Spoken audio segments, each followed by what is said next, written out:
अस्सलाम वालेकुम। नवाज शरीफ साहब की आज अमेरिकी सदर बराक ओबामा से मुलाकात हुई और ये मुलाकात थोड़ा सा इंटरेस्टिंग है। अगर हम तारीख देखें, आखिरी बार नवाज शरीफ साहब जब as prime minister of Pakistan America के दौरे पर गए थे तो कारगिल का मसला सर पर खड़ा था। ब्लेयर हाउस पर मीटिंग हुई थी क्लिंटन के साथ, और वो मीटिंग भी इस तरीके से थी कि उन्होंने कहा कि खुद आना है तो आ जाए, हम तो आपको ऑफिशियली इन्वाइट नहीं कर रहे, और आना भी इस शर्त के साथ है कि आप अपनी फ़ौजें जो कारगिल के महाज से वापस बुला लें। पाकिस्तान की पोजीशन ये थी कि मुजाहिदीन गए।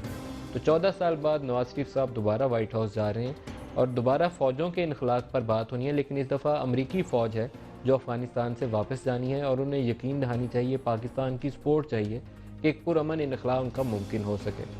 पाकिस्तान के कुछ अपने कंसर्न हैं। पाकिस्तान अपने अंदर दहशत गर्दी का शिकार है, पूरा मुल्क जो है वो बदअमनी का शिकार है। बहुत से ऐसे ग्रुप्स बन चुके हैं जिनको हमने जब जहाद अफ़गानिस्तान, वो भी हमने अमेरिका के साथ मिलकर लड़ा था, उस ज़माने में जिन ग्रुप्स को खड़ा किया था सोवियत यूनियन के ख़िलाफ़ लड़ने के लिए, जब अमेरिका चला गया और पाबंदियाँ लग गई तो बाद में हमने ये सोचा कि इससे हम कश्मीर फ़तह कर लेंगे, ये ग्रुप्स, ये वॉर मशीन हमारे काम आएगी। वो हुआ ये कि वो मल्टीप्लाई होते गए, वो मॉन्स्टर बनता गया और हमारे हाथ से वो ग्रुप्स निकलते गए। आज कोई कहता है 45 हैं, कोई कहता है 55 हैं, कोई कहता है 60 ग्रुप्स हैं, हमारे काबू में बहरहाल नहीं है। तो हमें उसके ऊपर भी अमेरिका का साथ चाहिए। ये ना हो कि एक साल के अंदर फ़ौजें यहाँ से वापस जाएँ। तो वो जो 89 सोवियत विड्रॉल के बाद का सिनारियो था, सैंक्शंस लग गई थी पाकिस्तान के ऊपर तमाम किस्म की, प्रेसलर अमेंडमेंट हो, स्मिंगटन हो या कोई और हो, तो हमारा एटमी प्रोग्राम भी पहले नज़र नहीं था, उसके बाद नज़र में आ गया था। तो अब दोबारा वैसी सिचुएशन पैदा ना हो जाए। नवाज शरीफ साहब के अमेरिका जाते ही एक खुशाइन स्टेटमेंट ये आई कि हमारे जो पैसे रुके हुए थे, पाकिस्तान के लिए बड़ा अहम है कि अमेरिकी इमदाद पाकिस्तान को मिलती रहे। लोग इसे बुरा जानते हैं कि अमेरिकी डॉलरों के लिए आप वहाँ गए हैं, लेकिन पाकिस्तान की इकॉनमी का साइज़ कुछ इस किस्म का है, छोटा है बहुत ज़्यादा, कि वहाँ इमदाद आती रहती है, थोड़ी सी सॉफ्ट विंडो ओपन रहती है IMF वर्ल्ड बैंक की, तो हम ग्रो करते रहते हैं। ये बहुत सारे डेवलपिंग कंट्रीज़ का यही अलमिया है, अपने वसाइल इतने होते नहीं, जब वो ड्राई अप होती है तो हम मुश्किल में फंस जाते हैं। तो 1.6 बिलियन डॉलर का जो आपके रुके हुए फंड्स थे वो हम आपको दोबारा रिलीज़ कर रहे हैं, लेकिन क्या ये सस्टेनेबल होगा या वन ऑफ है? एक अनाउंसमेंट तो आई है, लेकिन 6 माह या 1 साल के बाद दोबारा हम वहीं ना खड़े हों जहां आज से कुछ अर्सा पहले खड़े थे। तो ये तीनों चीज़ें हैं, बहुत अहम है। इसके अलावा ड्रोन हमलों का मसला है, जिसके ऊपर नवाज शरीफ साहब ने गुज़श्ता रोज़ अपनी तकरीर में कहा। उन्होंने कहा कि पाकिस्तान और अमेरिका के ताल्लुकात में ड्रोन हमले हायल हैं, और जो एक नई रिपोर्ट आई जिसमें इंसानी हकूक़ की खिलाफ वर्जियों और यहाँ तक कहा कि जंगी जराइम का इर्तिकाब किया गया बहुत सारे हमलों में, तो वो भी अहम मसला होगा जब नवाज शरीफ साहब मिलेंगे। इसके अलावा वहाँ उनकी फॉरेन रिलेशंस कमेटी ने एक स्टेटमेंट जारी की, ऑफिशियली स्टेटमेंट जारी की, जिसमें उन्होंने कहा कि शकील अफरीदी, जिनको उसामा बिन लादेन की मुआवनत फराहम करने के लिए CIA के साथ मिलकर एक फेक वैक्सीनेशन कैंपेन वहाँ लॉन्च करने के लिए पाकिस्तानी हुकाम ने गिरफ्तार किया, उन्होंने कहा कि इनको रिहा करिए। ये ऑफिशियल स्टेटमेंट है फॉरेन रिलेशंस कमेटी की। तो पाकिस्तान आफिया सिद्दीकी की रिहाई चाहता है, तो इस मसले के ऊपर भी यकीनन बात होगी। 3-4 अहम मामलात हैं जिसको हम आज के प्रोग्राम में कवर करने की कोशिश करेंगे। नवाज शरीफ साहब की जो बाइडन से, जो अमरीकी नायब सदर है, आज मुलाकात हो चुकी है, और हम तवक्को रख रहे हैं कि आज ड्यूरिंग द डे, क्योंकि वहाँ से टाइम डिफरेंस है 9-10 घंटे का, अब वो बराक ओबामा से जब मिलेंगे तो एक अहम वो मोड़ होगा जिसके ऊपर दोनों मुल्कों के ताल्लुकात भी और इस इलाके की सूरत हाल के हवाले से भी कुछ अहम पेशरफ्त और अहम फैसले जो हैं वो सामने आने चाहिए। इस इशू पर, इस मौजू पर बात करने के लिए आज स्टूडियोज़ में हमारे साथ हैं कमर ज़मान कायरा साहब, सीनियर रहनुमा है पाकिस्तान पीपल्स पार्टी से। कायरा साहब, very warm welcome to you. Asad Umar साहब हैं पाकिस्तान तहरीक इंसाफ से। असद उमर साहब, आपको भी खुश आमदीद। और कराची से हमारे साथ हैं शाही सैयद साहब, अवामी नेशनल पार्टी से। शाही सैयद साहब, आपको भी खुश आमदीद कहते हैं।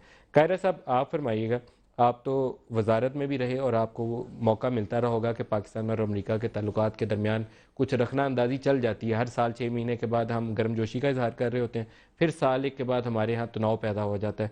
कैरी लुगर बिल भी मिला तो उसके ऊपर भी लड़ाई भी मच गई, पैसे भी लिए, फिर लड़ाई हो गई, तो ये मामला चलते रहते हैं।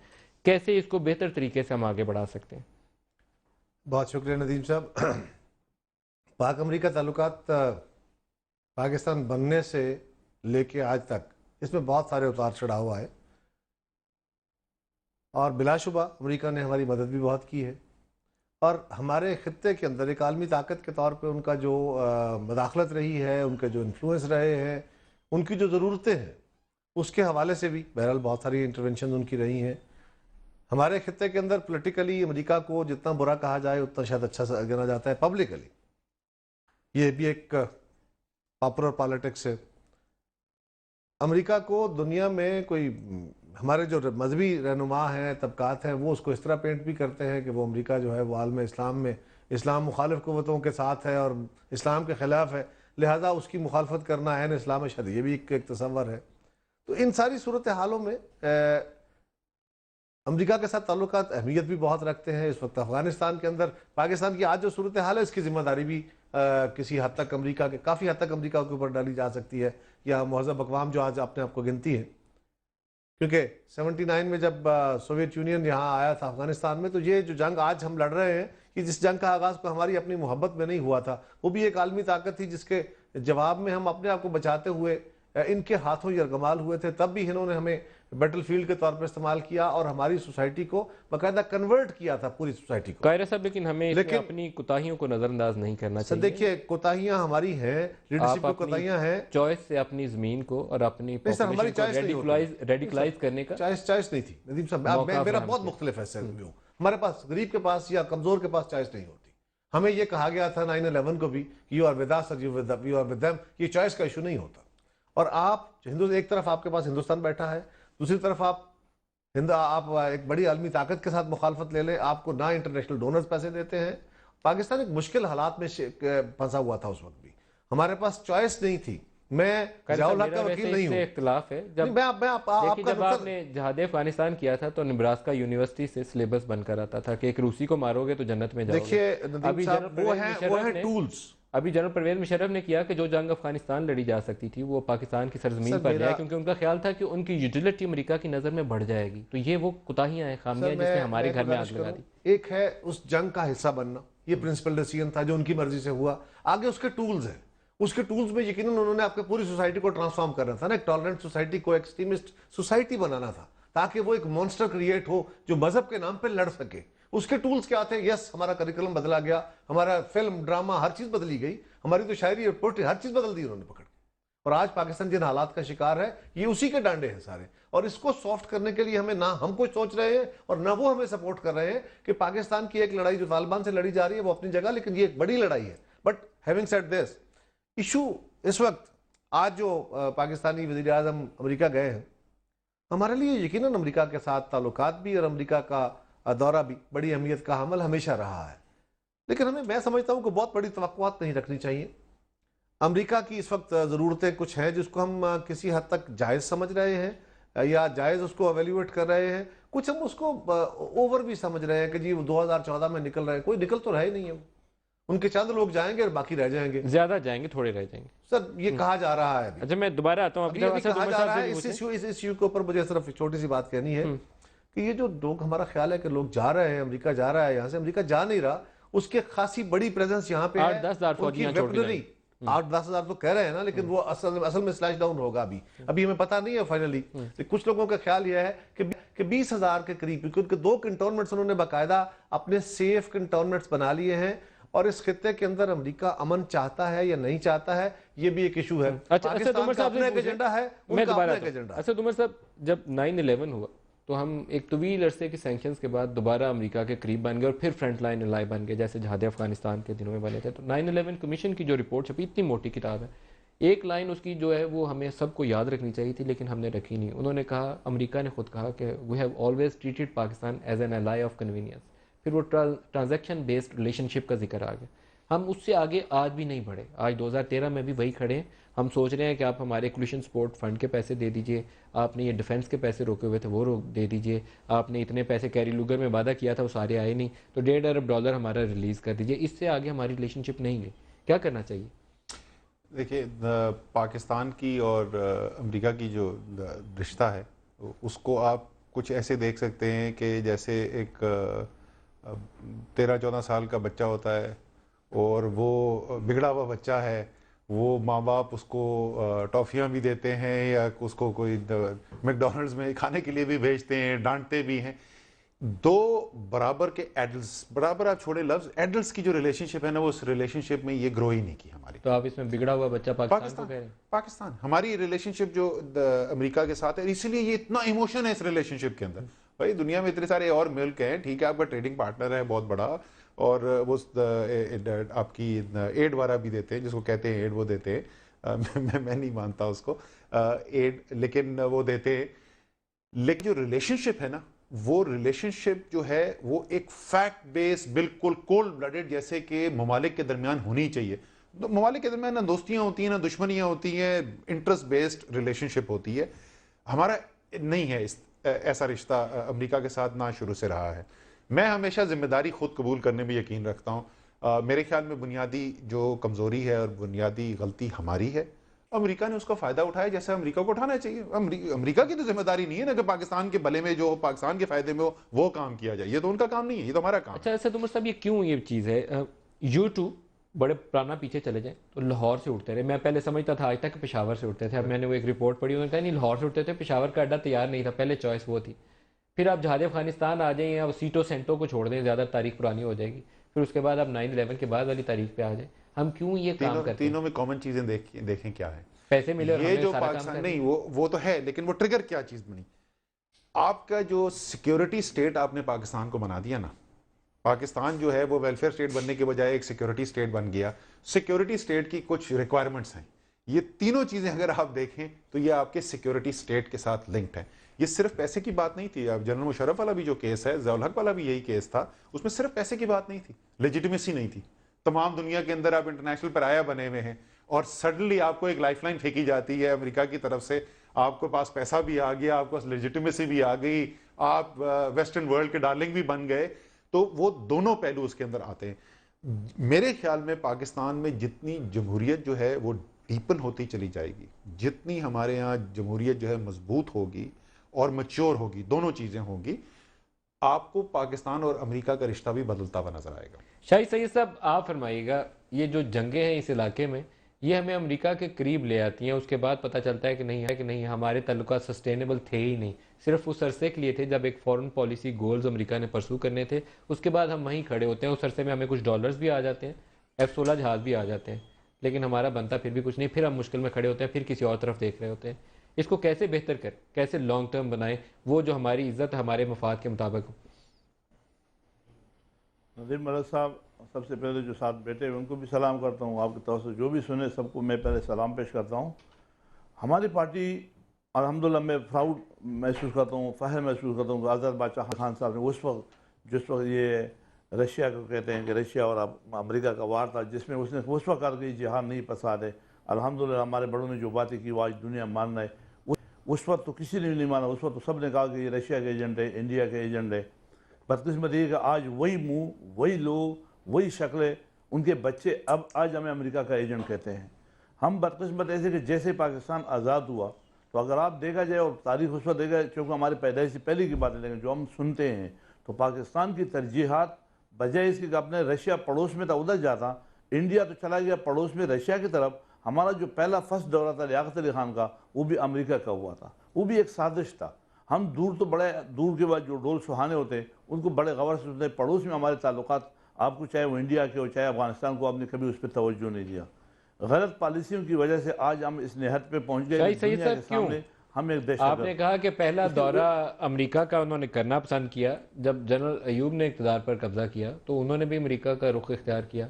आपके यहाँ जनरल ज़िया साहब आते हैं, तो सबसे ज़्यादा ताल्लुकात आपके अमेरिका के साथ सबसे ज़्यादा गर्मजोश हो जाते हैं। तो क्यों हम बार बार उधर ही जाते रहे जो हमारे मुल्क में अदम इस्तेहकाम का बायस बनती थी वो पॉलिसी, लेकिन ये हमने सोचा क्यों नहीं? मलिक साहब, बदकिस्मती मैं पहले ही बता दूं कि हमारे मुल्क में लोगों के अपने मफादात से या अपने नाम से या अपने हुकूमत को तूल देने के लिए से होता है, मुल्क से होता ही नहीं है। अगर मुल्क से होता तो हम हर बात में अंदाज़ा लगाते। देखो, मुल्कों के सामने दोस्तियाँ नहीं होती, ताल्लुकात होते हैं, और ताल्लुकात मफादात की बुनियाद पे होते हैं। हम अमेरिका को गालियाँ बेशक देते हैं, मगर अमेरिका ने अगर हमारे साथ दोगली पॉलिसी, या उसको तुम सियासत कहो या उसको डबल गेम कहो, उसी ने किया। उसी ने आकर के यहाँ पर लोगों को पैसे भी दिए। उस वक्त हमारे लोगों ने कहा कि ये अहले किताब है, उनसे क्लाशकोव लेता रहा, डॉलर लेता रहा। मैं एक और सवाल आपसे करना चाहता हूँ, ये जो कोलिशन फंड हम लेते हैं ये क्या होता है? कोलिशन क्या है? पार्टनरशिप है। हम पार्टनर हैं अमेरिका के। किस चीज़ के पार्टनर है? हम अफगानिस्तान में वार पे रशिया को ख़त्म करने के पार्टनर थे। उसी का हिस्सा मुझसे मांग रहे हो, हम उसको छोड़ नहीं रहे। वो बोलता भाई मेरा काम खत्म हो गया, मैं जा रहा हूँ, मैं और पार्टनरशिप नहीं करना चाहता हूँ। हम बोलते नहीं, तुम्हारा बाप भी नहीं जाएगा, हमें देते रहोगे, हमें बताओ हम का और कहाँ पे करें। लिहाजा कोलिशन का मतलब तो ये पार्टनर, हम उससे पार्टनर बनते हैं। आया उसने हमें पार्टनर के तस्लीम किया? उसने तो हमें दोगली पॉलिसी इस्तेमाल करना था, उसने अपने मफादात देखता है। हम अपने मफादात मुल्क के नहीं देखते, हम जाती मफादात देखते। मुझे जाती क्लासों को पैसा मिल अच्छा। जाए, हम सब जो वीज़ा लेते हैं, दुरुस्त है। ये वो चीज़ें हैं कि दर हकीकत एक चीज़ मैं आपको थोड़ा 2 मिनट दे दे।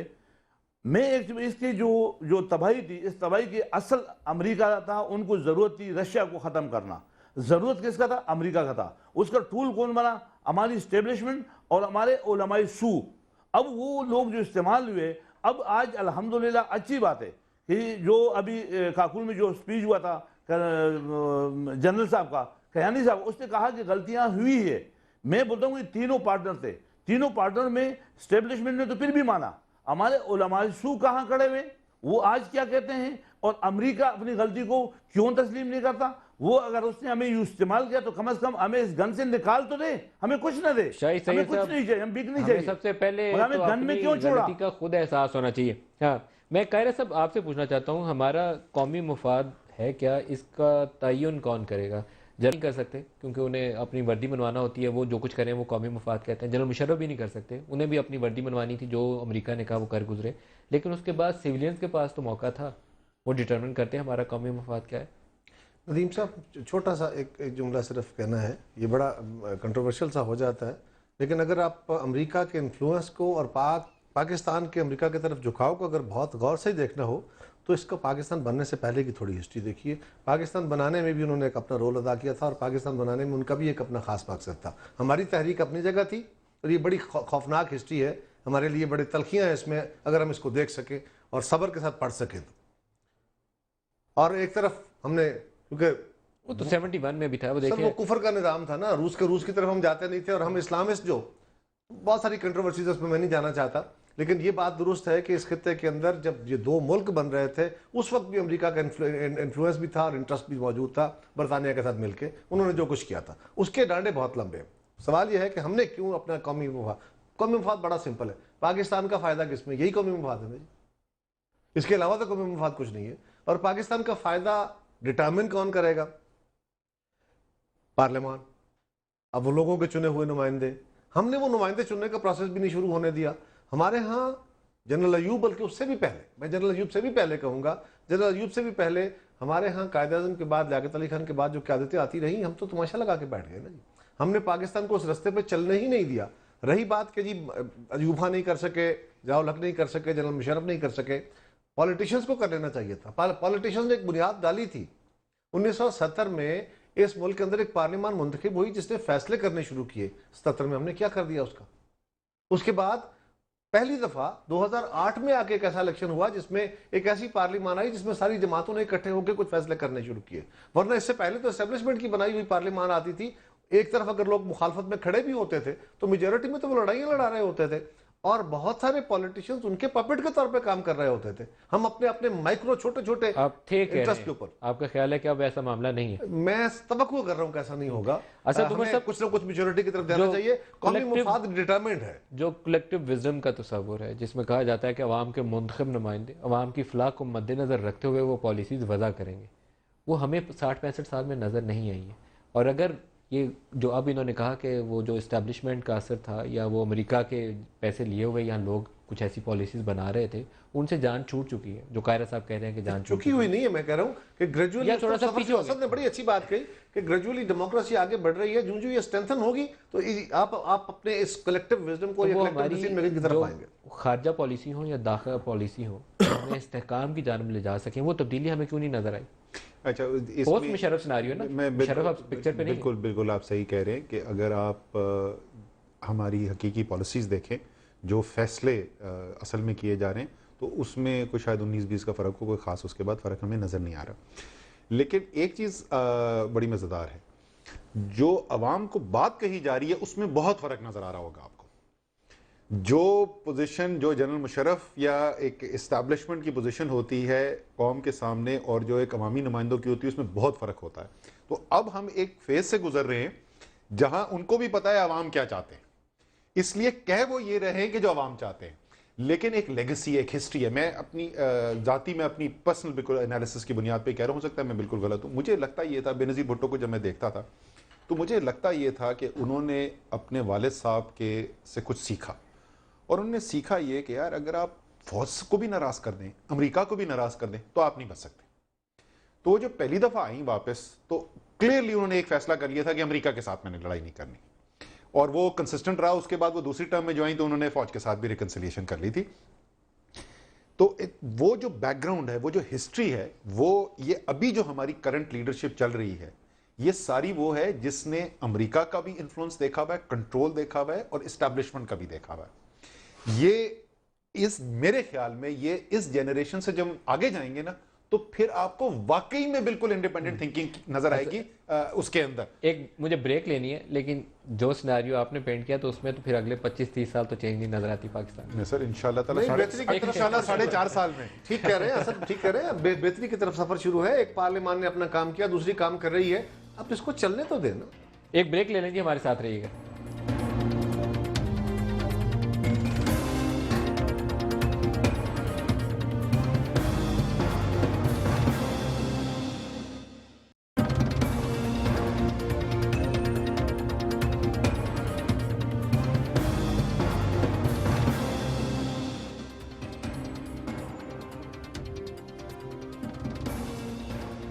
प्रोग्राम में दोबारा खुश आमदीद कहते हैं। प्राइम मिनिस्टर का दौरा अमेरिका और पाक अमेरिका ताल्लुकात के ऊपर बात कर रहे हैं।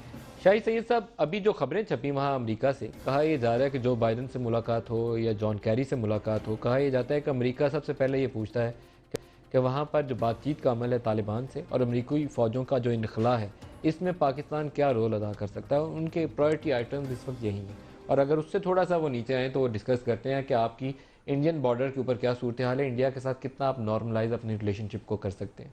पाकिस्तानी पॉइंट ऑफ व्यू पूछें तो पाकिस्तान ही चाहता है कि उसका एनर्जी क्राइसिस है उसमें भी मदद करें, उसकी इकनॉमिक डिफिकल्टीज़ हैं, फॉरेन एक्सचेंज रिजर्व्स बहुत नीचे हैं, ऊपर नहीं जा रहे, IMF से प्रोग्राम लिया फिर भी नहीं बढ़ रहे, तो इक़्तिसादियात के ऊपर ज़्यादा फोकस है। और नंबर 2 पे हम चले जाते हैं, हमारी जो इंटरनल सिक्योरिटी है और फिर ड्रोन हमलों का बड़ा पॉपुलर इशू है। मुझे ये मालूम नहीं कि प्राइम मिनिस्टर कितना उसके ऊपर जोर डाल सकेंगे, लेकिन पब्लिक पोजीशन जो कायरा साहब कह रहे हैं वो ले रहे हैं, और वो कह रहे हैं कि सबसे बड़ा रखना यही है।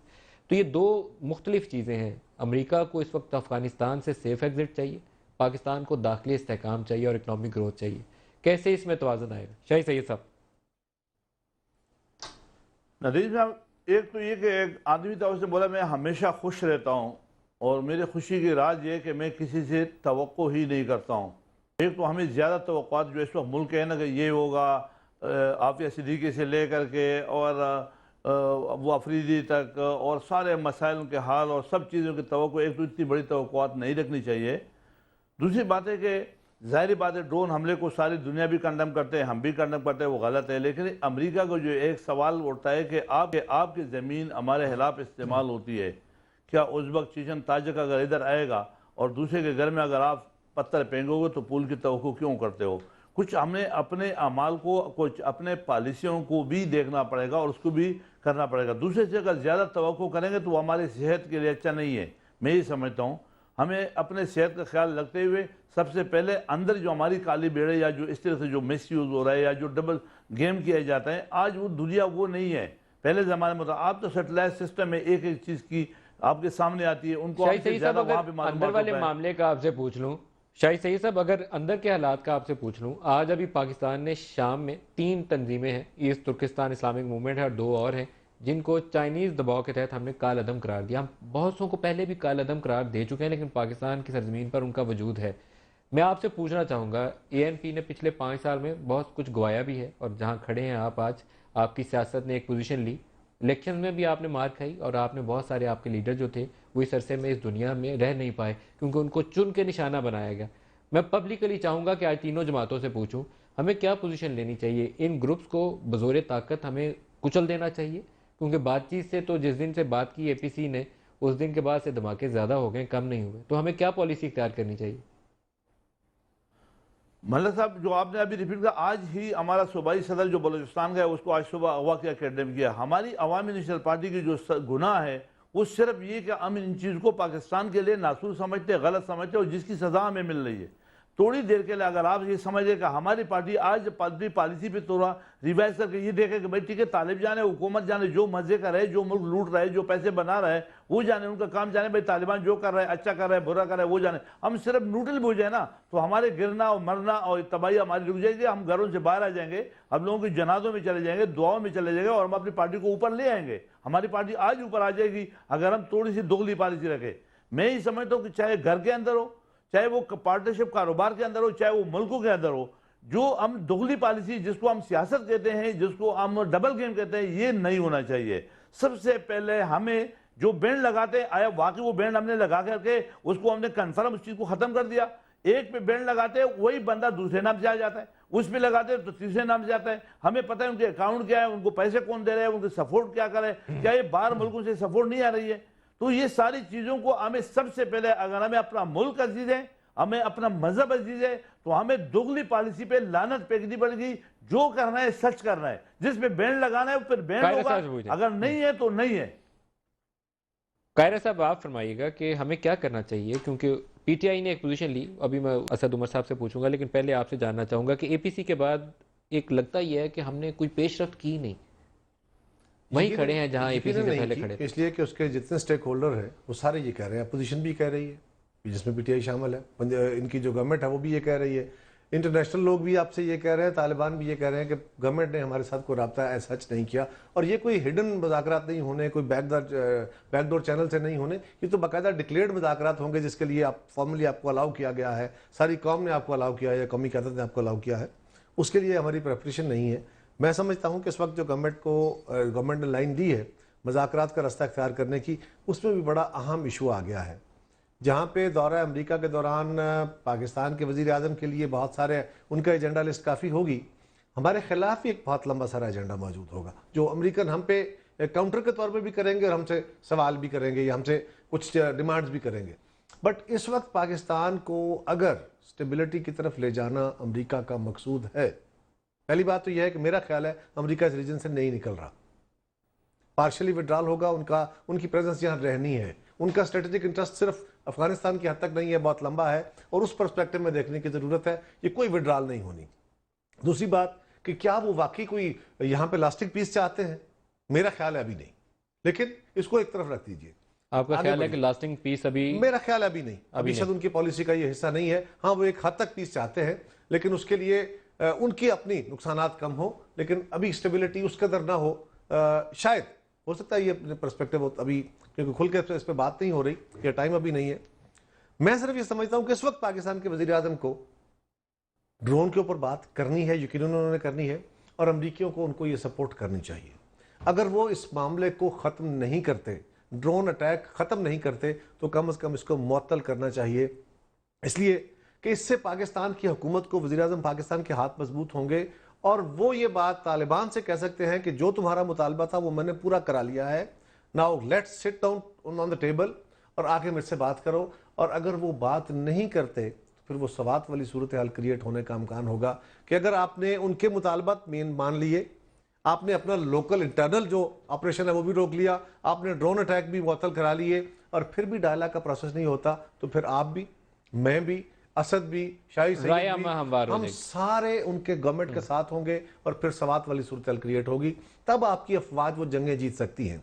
ये असद उमर साहब स्टेप 1 है, हमें इस तरफ बढ़ने की जरूरत है। आपकी लेकिन मैं एक आखिरी जुमला ये कह लूं कि किसी बहुत बड़ी तवक्को की तरफ जाने की हमें इस वक्त ज़रूरत नहीं है। पाकिस्तान को एक ज़रूरत यह है, और दूसरी ये है कि आपको आने वाले दिनों में अपने प्रोजेक्ट्स के लिए जो इंटरनेशनल फोरम्स से फाइनेंशियल असिस्टेंस चाहिए, अगर उसमें अमेरिका मुखालफत न करे, आपको सपोर्ट कर जाए, डायरेक्टली आपको कुछ भी ना दे, तो ये दो बड़े इशू शायद आपको दुरुस्त है। सपोर्ट। असद उमर साहब, आपकी जमात ने जो पोजीशन ली एपीसी के बाद, जिसमें इमरान खान ने यहाँ तक भी कह दिया कि उनके दफातर जो हैं वो खुल जाने चाहिए ताकि उनसे इंटरेक्शन आसान हो जाए।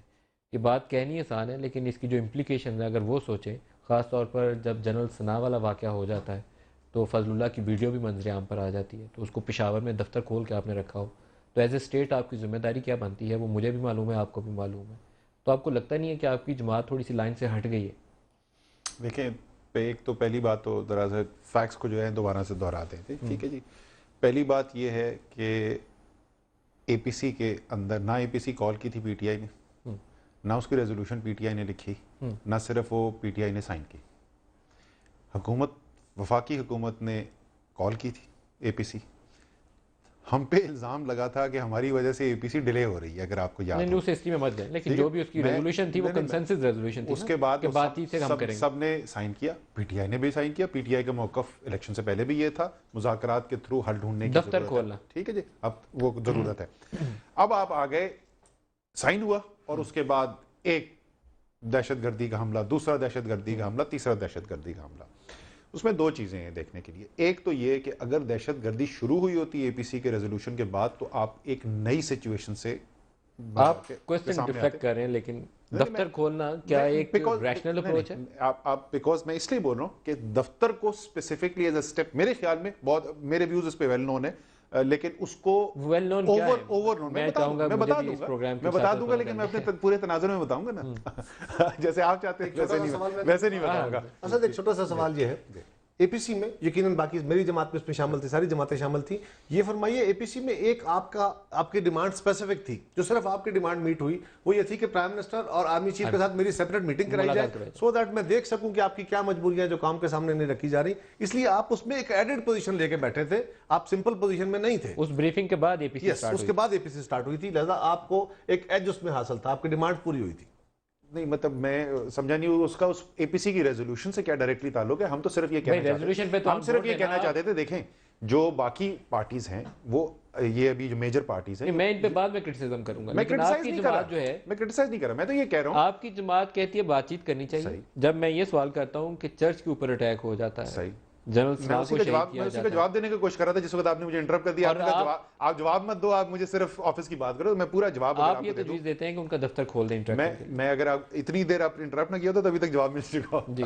देखिए, मैं ये कह रहा था कि आपके बाद धमाके शुरू हो गए, तो अब सवाल ये पैदा होता है कि भाई एपीसी तो आपने की थी, रेजोल्यूशन तो की थी, लेकिन धमाके हो रहे हैं, तो क्या अब फिर भी मुज़ाकरात होने चाहिए या नहीं होने चाहिए? तो उसका मैं आपको जवाब देने की कोशिश कर रहा था कि मंतकी बात यह है कि धमाके तो पहले भी हो रहे थे और धमाके की कंटिन्यूएशन हो रही है, कोई नई आपके पास सिचुएशन नहीं आई है।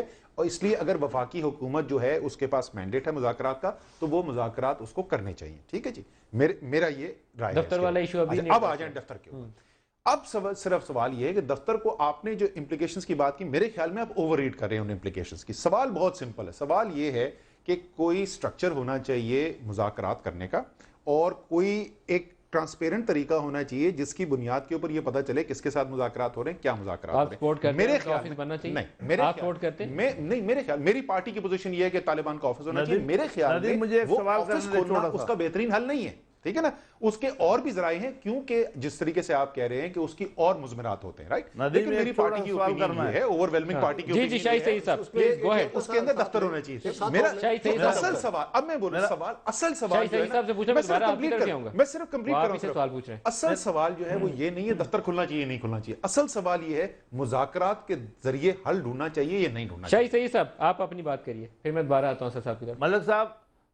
मलक साहब एक बंदा था, किसी के गांव में आ गया, उस गांव में उसको कोई बंदा नहीं जानता था, लेकिन आते ही उसने बोला भाई जो हमारा घोड़े और हथियार है ये खान के घर पे रखो।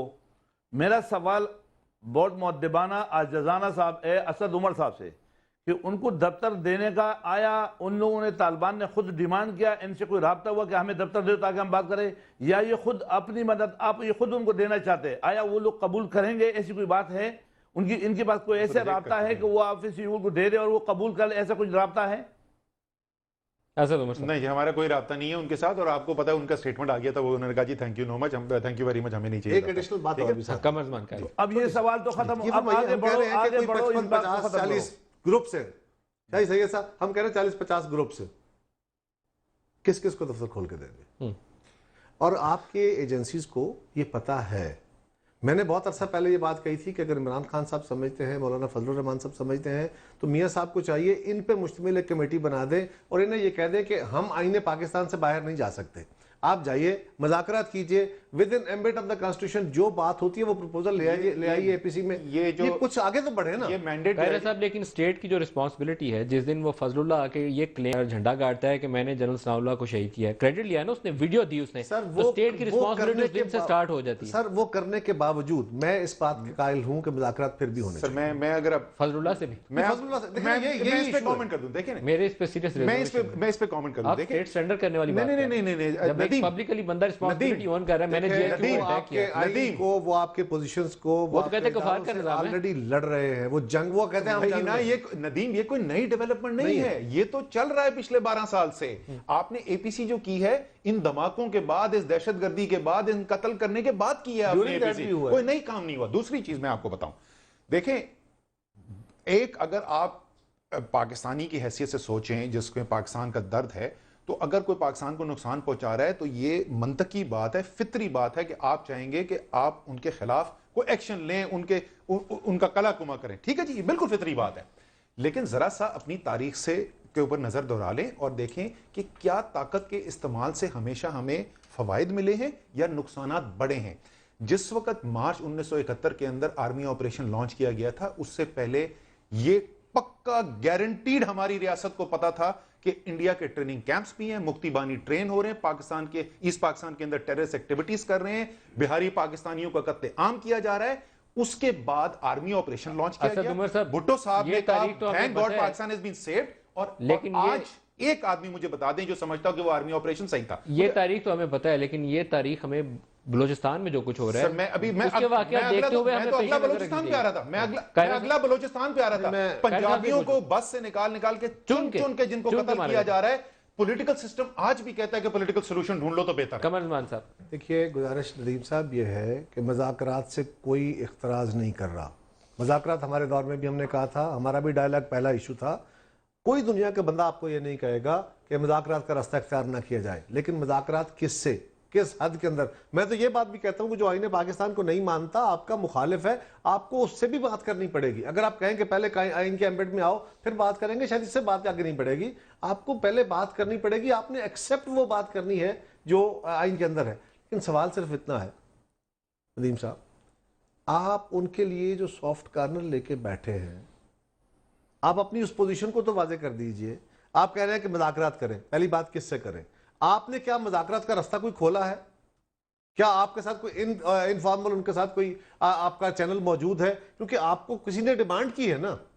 सिंपल ये कह देना कि जी मुतालबात उनके हैं, आप उनसे मुज़ाकरात करें, मुज़ाकरात का रास्ता खोलना चाहिए। वो जो आपको शराइत आपके सामने रख रहे हैं, उन शराइत के बावजूद आपको रास्ता मुज़ाकरात करने चाहिए, या उनको भी थोड़ा सा वापस बहुत अहम सवाल है, इसका मैं जवाब जरूर प्रोग्राम के एंड के ऊपर पहले मैं शाही सैयद साहब से पूछूं, एक मुतालबा आया है वहाँ ख्वाजा मूर कमेटी की जानिब से अमेरिका से, और ऑफिशियल स्टेटमेंट है उनकी, उन्होंने कहा शकील अफरीदी को रिहा करें। पाकिस्तान से आवाज़ें उठती हैं आफिया सिद्दीकी की रिहाई के लिए। आप शाही सैयद फरमाइएगा कि क्या हमें शकील अफरीदी को रिहा करना चाहिए? और एलिगेशन से आप वाकिफ़ हैं, पाकिस्तान भी वाकिफ़ है कि वो CIA की मदद से यहाँ एक फेक वैक्सीनेशन कैंपेन लॉन्च कर रहे थे उसामा बिन लादेन की आइडेंटिटी को डिटरमिन करने के लिए। आप फरमाइएगा क्या करना चाहिए?